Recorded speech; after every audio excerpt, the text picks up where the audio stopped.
श्री गणेशाय नमः। जय हो भगवान रामचंद्र जी की। अध्यात्म रामायण युद्धकांडम षष्ठः सर्गः हिंदी अनुवाद आज पूर्णता की ओर। अनुवाद आज हमें श्लोक 44 से पढ़ना आरंभ करना है, किंतु उपलब्ध अनुवाद श्लोक 43 से ही आरंभ कराएगा। तो वहीं से आरंभ करके हम इस सर्ग को संपन्न करेंगे और त्रुटियां ना हो या कम से कम हो इसका प्रयास रहेगा, किंतु फिर भी यदि हमसे त्रुटियां हो जाती हैं तो आप सभी गुणी श्रोताओं से हम क्षमा मांगते हैं।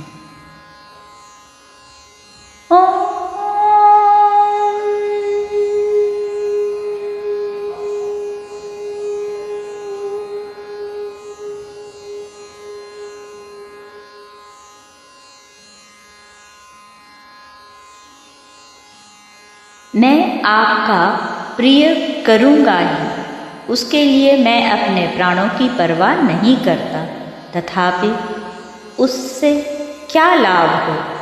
हे दशानन, इसमें संदेह नहीं कि जो कुछ दंडकारण्य में मृग रूपधारी मारीच का हुआ था वही दशा मेरी भी होगी। देखिए, आपके पुत्र पौत्र और अनेकों सगे संबंधी राक्षस लोग मारे गए। श्लोक 44। इस प्रकार राक्षस वंश का नाश कराकर आपके जीवन, राज्य, सीता अथवा इस जड़ देह से भी क्या लाभ है। हे महाबाहो, आप रामचंद्र जी को सीता और विभीषण को राज्य देकर मुनिगण सेवित सुरम्य तपोवन को जाइए। वहाँ प्रातःकाल शुद्ध जल में स्नान कर तथा संध्योपासनादि नित्य कर्मों से निवृत्त हो एकांत देश में सुखमय आसन से बैठिए और सब ओर से निसंग हो बाह्य विषयों को छोड़ अपनी बाह्य वृत्ति वाली इंद्रियों को धीरे धीरे अंतर्मुख कीजिए। हे अनग, अपने आत्मा को सदा प्रकृति से भिन्न विचारिए।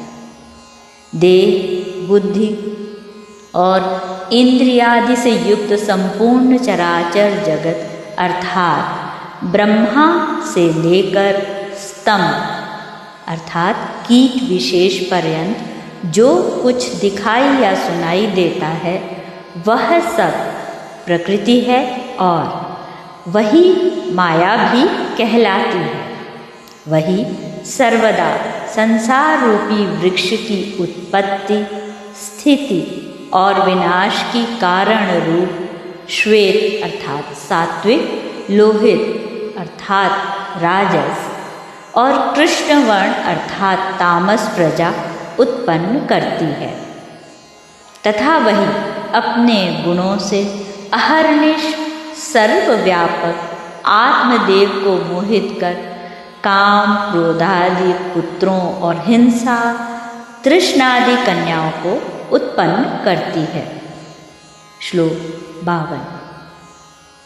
वह कर्तृत्व और भोक्तृत्व आदि अपने गुणों को अपने प्रभु आत्मा में आरोपित कर उसे अपने वशीभूत कर उससे सदा खेलती रहती है, जिससे युक्त होकर आत्मा मायिक गुणों से मोहित होकर अपने स्वरूप को भूल जाता है और नित्य शुद्ध होता हुआ भी सदा बाह्य विषयों को देखने लगता है।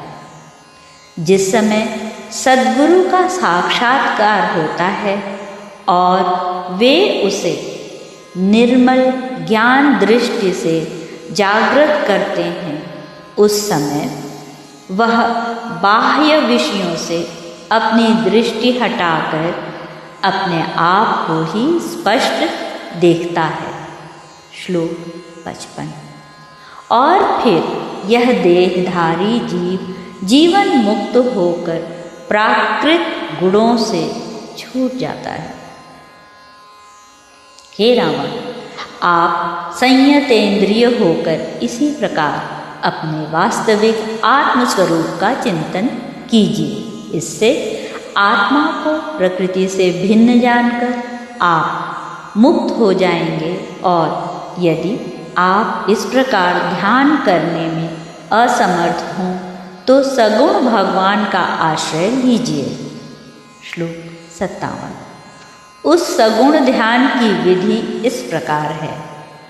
हृदय कमल की कर्णिकाओं में मणिगण जटित अति मृदुल और स्वच्छ सुवर्ण सिंहासन पर जो जानकी जी सहित विराजमान है, जो वीरासन से बैठे हैं, जिनके नेत्र अति विशाल और वस्त्र विद्युल्लता के समान तेजोमय हैं, तथा जो किरीट, हार, केयूर और कौस्तुभमणि आदि आभूषणों से सुशोभित हैं, नूपुर, कटक और वनमाला आदि से जिनकी अपूर्व शोभा हो रही है, तथा लक्ष्मण जी अपने हाथों में 2 धनुष, एक अपना और एक प्रभु राम का लिए जिनकी सेवा में खड़े हैं, उन सबके हृदय में विराजमान अपने आत्मरूप भगवान राम का इस प्रकार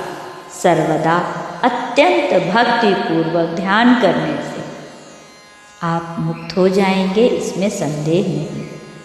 श्लोक 61। नित्य अनन्य बुद्धि होकर उनके भक्तों के मुखारविंद से उनके पवित्र चरित्र सुनिए।